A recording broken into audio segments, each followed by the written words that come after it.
اللہ آپ کو بہت ہی قبول فرمائے۔ درود شریف پڑھ لیں۔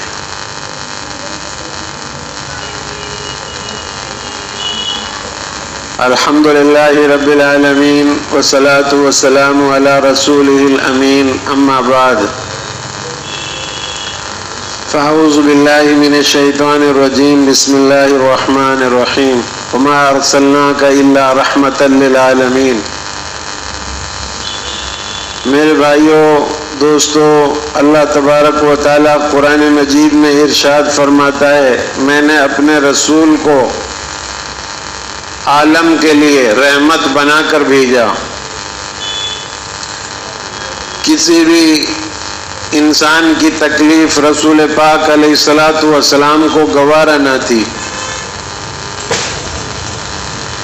اس لیے فرمایا اگر کوئی مشرق کا آدمی ہے، اس کے پیر میں کانٹا چبھ رہا ہے تو اس کی تکلیف مغرب کے انسان کے دل میں ہونی چاہیے۔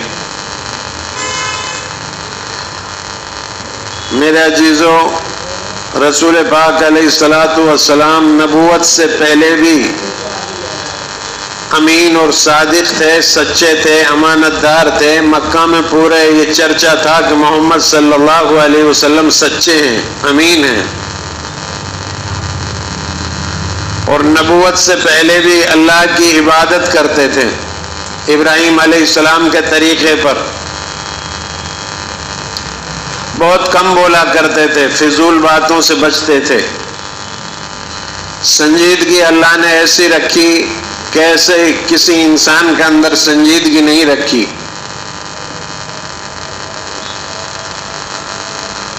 نبوت سے پہلے بھی اللہ کی عبادت میں مشغول رہتے اور غار حرا میں جا کر تنہائی میں کئی روز کا کھانا لے جاتے اور وہاں اللہ کی عبادت کرتے۔ ہم بھی صبح شام اللہ کا ذکر کیا کریں۔ جتنی بھی مخلوقات ہے کائنات کے اندر، سب اللہ کا ذکر کرتی ہے۔ یہ گھاس جو آپ کے پیروں کے نیچے دب جاتی ہے، یہ بھی اللہ کا ذکر کرتی ہے۔ یہ کوا جو صبح صبح ہی کائیں کائیں کرتے ہوئے آپ کو آواز آتی ہے، یہ بھی سب اللہ کا ذکر کرتے ہیں۔ سارے مخلوق اللہ کا ذکر کرتی ہے۔ انسان کو اللہ کا ذکر کرنا چاہیے۔ صبح شام قرآن مجید کی تلاوت کریں اور 5 نمازوں کی پابندی کریں اور اللہ کا ذکر کریں، تسبیحات کی پابندی کریں۔ جب آپ نمازوں کی پابندی کرو گے تو برائیوں سے بچو گے۔ ان الصلاۃ تنہی عن الفحشاء والمنکر۔ نماز انسان کو بے حیائی سے روکتی ہے، بری باتوں سے روکتی ہے، فضول چیزوں سے روکتی ہے۔ بہت ساری پریشانی، بیماری اور آفات، مصیبتوں سے نماز کے ذریعے سے آپ بچو گے۔ اللہ کے رسول صلی اللہ علیہ وسلم تنہائی میں جا کر اللہ کی عبادت کر رہے ہیں، ابھی آپ نبی نہیں بنائے گئے۔ حضرت خدیجہ رضی اللہ تعالی عنہ آیا کرتی تھی آپ کے یہاں کھانا لے کر کے، غار حرا کے اندر آپ کو سلامت دیکھتی، خوش ہوتی اور آپ کے لیے دعائیں کرتی۔ آپ صلی اللہ علیہ وسلم جب 40 سال کی عمر کو پہنچے تو ایک دن اس غار کے اندر، رمضان کی 2-3 تاریخ ہوئی تو اس غار کے اندر جبرائیل امین فرشتے آئے اور رسول اللہ صلی اللہ علیہ وسلم کے پاس پہلی وحی اللہ کا پیغام لے کر آئے۔ آپ سے فرمایا پڑھو، آپ نے فرمایا میں پڑھنا نہیں جانتا۔ انہوں نے آپ کو اپنے سینے سے لگایا، پھر کہا پڑھو، پھر آپ نے فرمایا میں پڑھنا نہیں جانتا۔ 3 بار اس طرح فرشتے نے اپنے سینے سے آپ کو چپکایا اور لگایا تو آپ صلی اللہ علیہ وسلم نے تیسری مرتبہ پڑھنا شروع کر دیا جو اللہ نے آپ کے پاس وحی کے ذریعے الفاظ بھیجے تھے۔ سب سے پہلے وحی آ رہی ہے، اقرا بسم ربک الذی خلق، خلق الانسان من علق۔ اقرأ وربک الاکرم الذی علم بالقلم علم الانسان ما لم یعلم، اپنے رب کے نام سے پڑھو جس نے انسان کو خون کے لوتھڑے سے پیدا کیا۔ یہ سب سے پہلے وہی آ رہی ہے، اللہ تبارک و تعالیٰ نے سب سے پہلے وہی بھیجی پڑھنے کے بارے میں۔ اللہ چاہتا تو توحید کے بارے میں بھیجتا، رسالت کے بارے میں بھیجتا، قیامت کے بارے میں بھیجتا، لیکن سب سے پہلے اللہ نے پڑھنے کا حکم دیا۔ اور مذہبوں کے اندر تعلیم کو انسان کا حق بتاتے ہیں اور مذہب، لیکن اسلام ایک ایسا مذہب ہے جو علم حاصل کرنے کو فرض کہتا ہے۔ جتنی اسلام کے اندر تعلیم کی اہمیت ہے اتنا ہی اہل اسلام تعلیم سے پیچھے ہیں۔ آپ اندازہ لگا لو، ابھی پہلی وحی آ رہی ہے، پہلی وحی کے اندر اللہ تبارک و تعالیٰ آپ کو حکم دے رہا پڑھو۔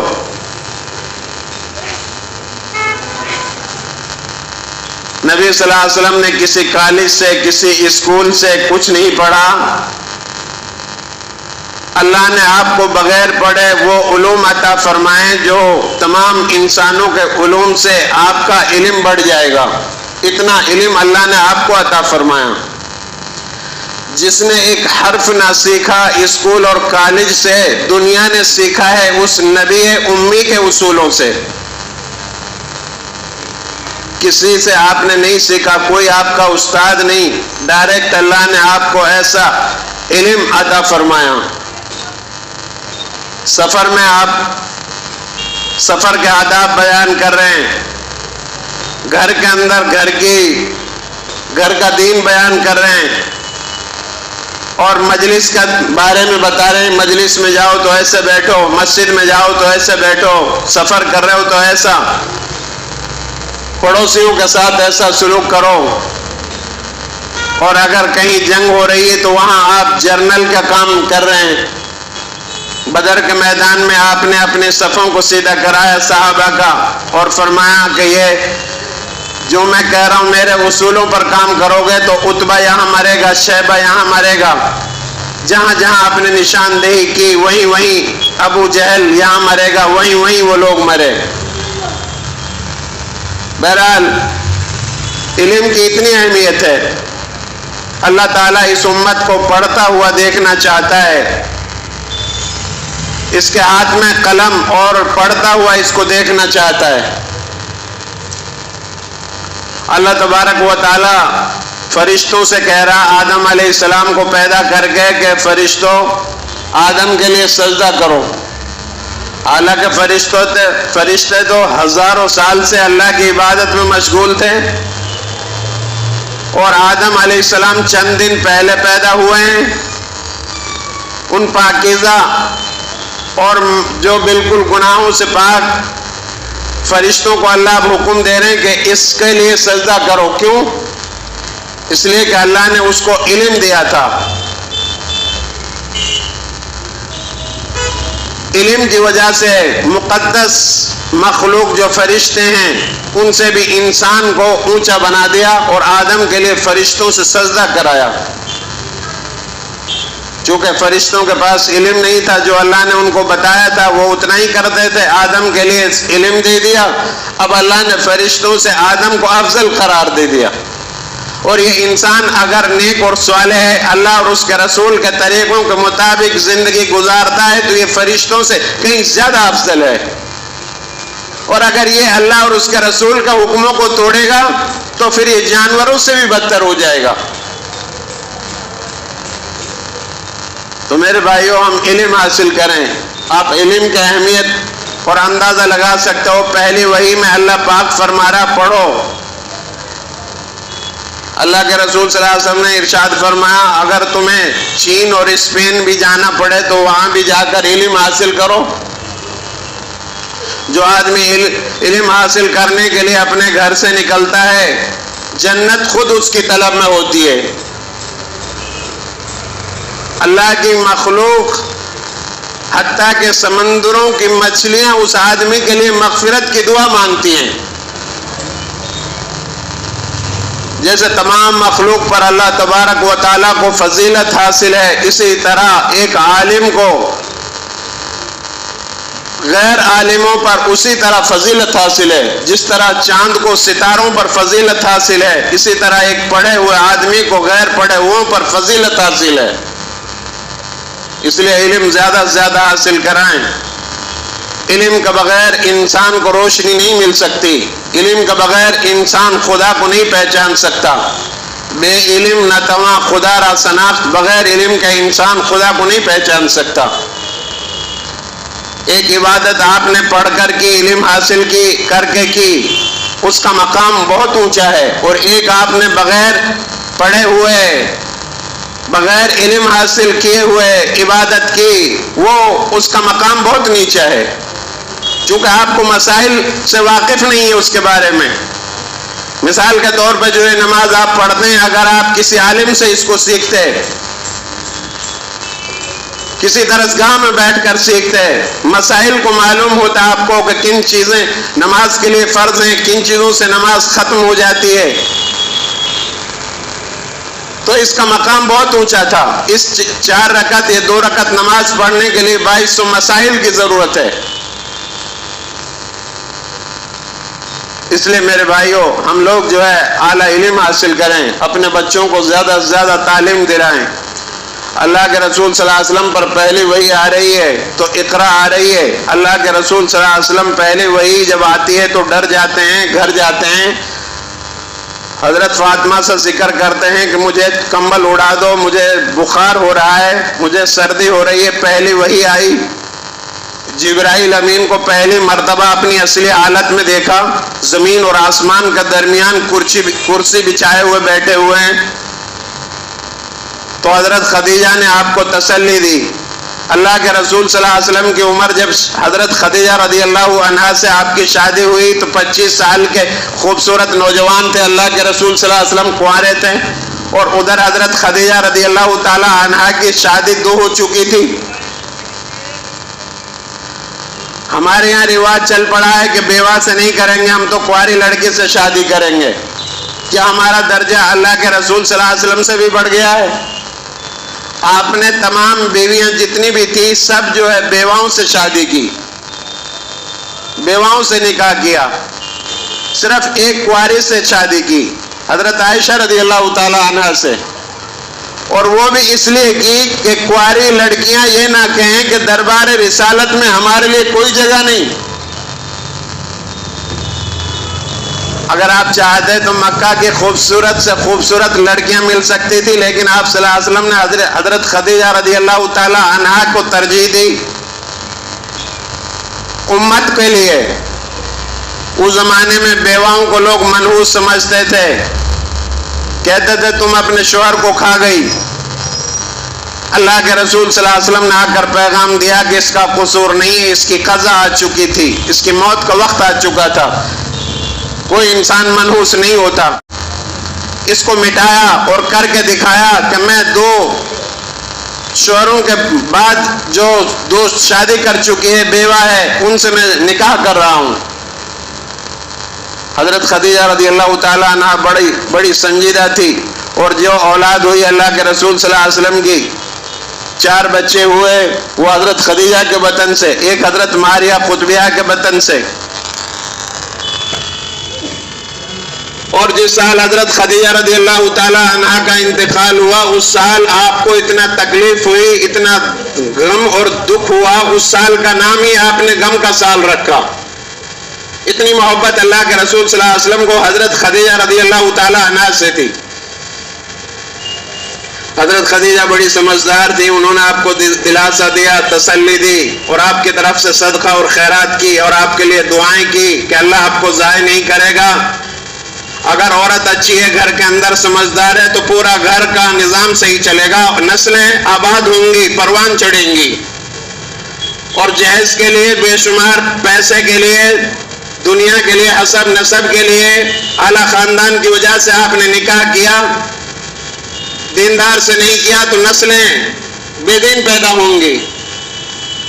حدیث پاک میں آتا ہے کوئی آدمی کسی عورت سے اس لیے نکاح کرتا ہے کہ یہ خوبصورت ہے، یہ نیت باطل ہے، یا اس لیے نکاح کرتا ہے کہ اس کا نسب بہت بڑا ہے، یا اس لیے نکاح کرتا ہے کہ یہ مالدار ہے، تو یہ نیتیں باطل ہیں، بربادی کی طرف اور ذلت کی طرف لے جائیں گی۔ اللہ کے رسول صلی اللہ علیہ وسلم نے ارشاد فرمایا تم دینداری پر، تقوی پر نکاح کرو، تو یہ بچہ بچی کے لیے رحمت بنے گا، اور بچی جو ہے یہ بچے کے لیے رحمت بنے گی اور خوشگوار خاندان وجود میں آئے گا۔ حضرت خدیجہ رضی اللہ تعالی عنہ اتنی سمجھدار تھی، آپ کو تو دلاسا دیا، تسلی دی، اور پھر اسی پر اکتفا نہیں کیا، پھر آپ نے چچزاد بھائی ورقہ بن نوفل جو عیسائی تعلیمات کے عالم تھے، انجیل کے عالم تھے، وہ پچھلی آسمانی کتابوں کے پڑھے ہوئے عالم تھے، ان سے جا کر ملی اور اپنے شوہر کا سارا واقعہ بیان کیا کہ میرے شوہر کو اس طرح واقعہ پیش آ رہا ہے، تو وہ بھی بڑے سمجھدار تھے۔ اس نے کہا کہ اگر یہ واقعی میں تم صحیح کہہ رہی ہو تو یہ تو وہی شخص ہے جو مکہ میں پیدا ہوگا اور جس کے بارے میں پچھلی آسمانی کتابوں میں لکھا ہوا ہے کہ وہ آدمی نبی ہوگا، اس کے پاس وہی فرشتہ آئے گا جو پہلے حضرت موسیٰ کے پاس اور عیسیٰ کے پاس اور پہلے نبیوں کے پاس آتا تھا، اور مجھے معلوم ہو رہا ہے کہ محمد اللہ کے آخری پیغمبر ہیں۔ اگر یہ آپ سچ بات کہہ رہی ہو تو یہ اللہ کے پیغمبر ہیں، اس میں گھبرانے کی بات نہیں ہے۔ میرے بھائیوں، نبی صلی اللہ علیہ وسلم کو شروع دن سے ہی پریشانی آئی، اس امت پر پریشانی آئے گی، صبر سے رہنا ہے، کھڑا رہنا، ڈٹا رہنا ہے۔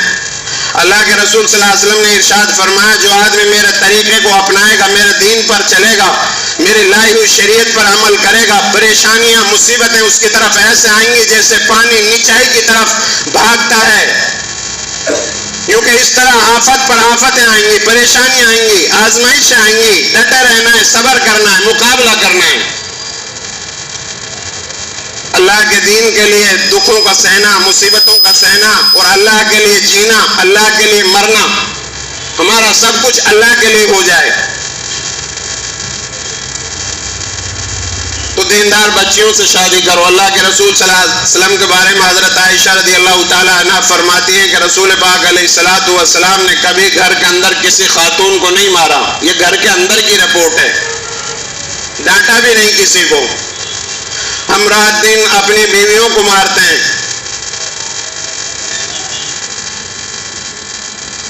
اللہ کے رسول صلی اللہ علیہ وسلم نے منع فرمایا، آپ کے ہاں 11 یا 9 بیویاں تھیں، آپ نے کسی کے اوپر ہاتھ نہیں اٹھایا۔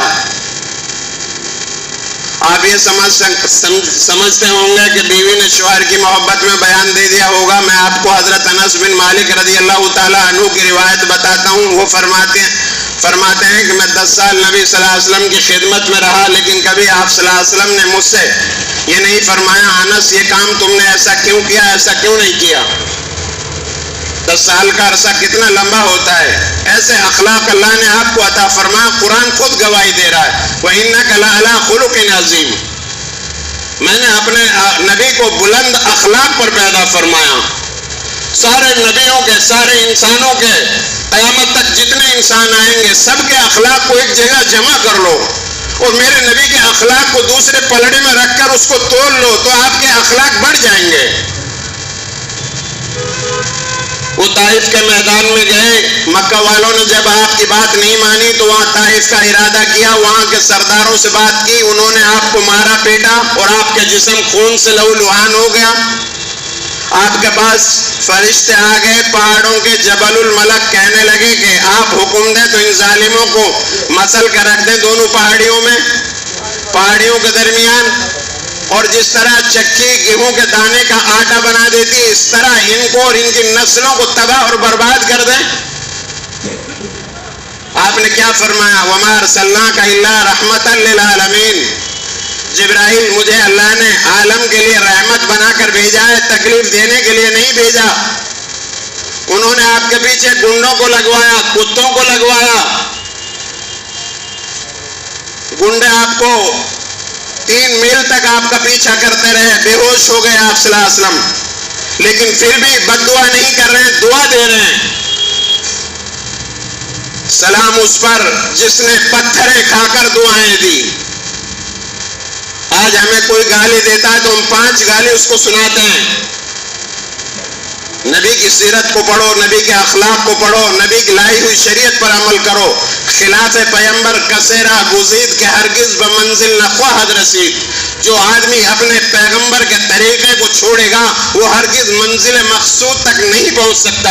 اگر دنیا میں عزت چاہتے ہو اور آخرت میں عزت چاہتے ہو اور سرخ روئی چاہتے ہو تو اللہ اور اس کے رسول کے حکموں پر آپ کو چلنا ہوگا۔ سکون نہیں مل سکتا اللہ اور اس کے رسول کی تعلیمات کو چھوڑ کر۔ اس لیے ہم اللہ اور اس کے رسول کے احکامات کو اپنی زندگیوں میں لائیں میرے بھائیوں۔ اللہ سے دعا ہے اللہ رب العالمین مجھے بھی آپ سب کو عمل کرنے کی توفیق عطا فرمائیں۔ وآخر دعوانا ان الحمد للہ رب العالمین۔